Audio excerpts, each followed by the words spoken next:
বিজয়ের মাস ডিসেম্বরের নবম দিন আজ। দীর্ঘ স্বাধিকার আন্দোলনের ধারাবাহিকতায় 1971 সালের 26শে মার্চ স্বাধীনতা অর্জনের লক্ষ্যে শুরু হয় মহান মুক্তিযুদ্ধ।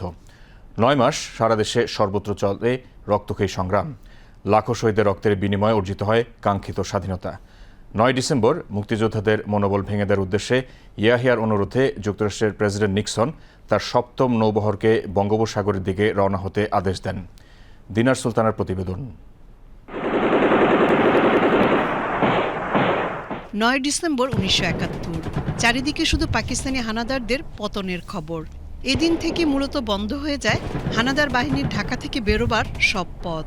একই সঙ্গে বন্ধ হয়ে যায় তাদের ঢাকায় প্রবেশের পথও। সর্বত্রই ছিল মুক্তিবাহিনী ও মিত্রবাহিনীর অগ্রাভিযান।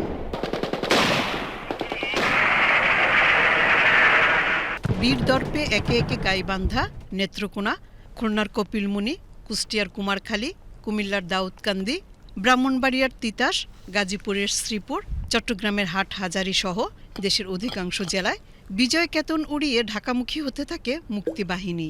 লক্ষ্য ছিল দ্রুত ঢাকায় পৌঁছানো এবং জেনারেল নিয়াজিকে আত্মসমর্পণে বাধ্য করা।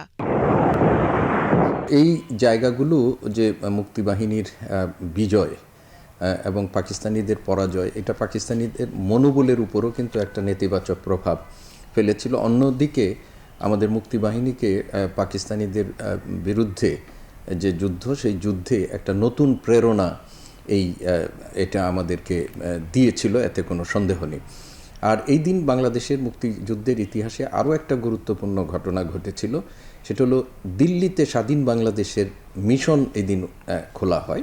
মিশন প্রধান হিসাবে উদ্বোধনী যে অনুষ্ঠানটি হয়, সেই উদ্বোধনী অনুষ্ঠানে ভারত সরকারের গুরুত্বপূর্ণ বেশ কিছু মন্ত্রী, কিরণ সিংহ সহ বেশ কিছু গুরুত্বপূর্ণ মন্ত্রী সেখানে অংশগ্রহণ করেন এই উদ্বোধনী অনুষ্ঠানে। এবং সেইখানে হুমায়ুন রশিদ চৌধুরী তিনি খুবই আত্মবিশ্বাসের সাথে যে বক্তব্যটি রেখেছিলেন, সেখানে তিনি বলেছিলেন যে অচিরেই বাংলাদেশ মুক্ত হবে এবং পাকিস্তানিরা পরাজিত হবে। এদিন বিকেলে মিত্রবাহিনীর প্রধান জেনারেল অরোরা কলকাতায় এক সংবাদ সম্মেলনে বলেন, মিত্রবাহিনী এখন ঢাকা লড়াইয়ের জন্য পুরোপুরি প্রস্তুত। এদিকে মুক্তিযুদ্ধে বাঙালির বিজয় অনিবার্য বুঝতে পেরে পাকিস্তানি শাসকরা তাদের মিত্র মার্কিন যুক্তরাষ্ট্রের সঙ্গে সার্বক্ষণিক যোগাযোগ করে স্বাধীনতা ঠেকানোর ব্যর্থ চেষ্টা অব্যাহত রাখে।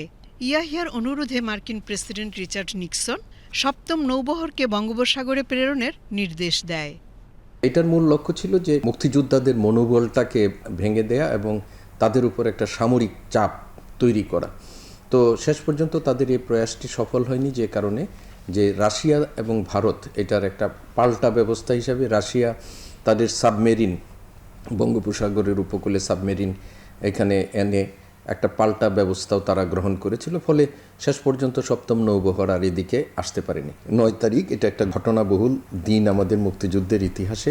জাতিসংঘে বাংলাদেশের যুদ্ধবন্ধের জন্য যে অপচেষ্টা, সেটার বিরুদ্ধে ভারতের এবং রাশিয়া সহ আন্তর্জাতিক মহলের যে অবস্থান, সব কিছু মিলিয়ে আমাদের মুক্তিযুদ্ধটাকে চূড়ান্ত পর্যায়ে নিয়ে যাওয়ার জন্য এটা একটা বড় ভূমিকা পালন করেছিল। বাঙালিকে নেতৃত্ব শূন্য করতে গোপন ষড়যন্ত্র আঁটতে শুরু করে পাকিস্তানি বাহিনী। দিনার সুলতানা, বিটিভি নিউজ।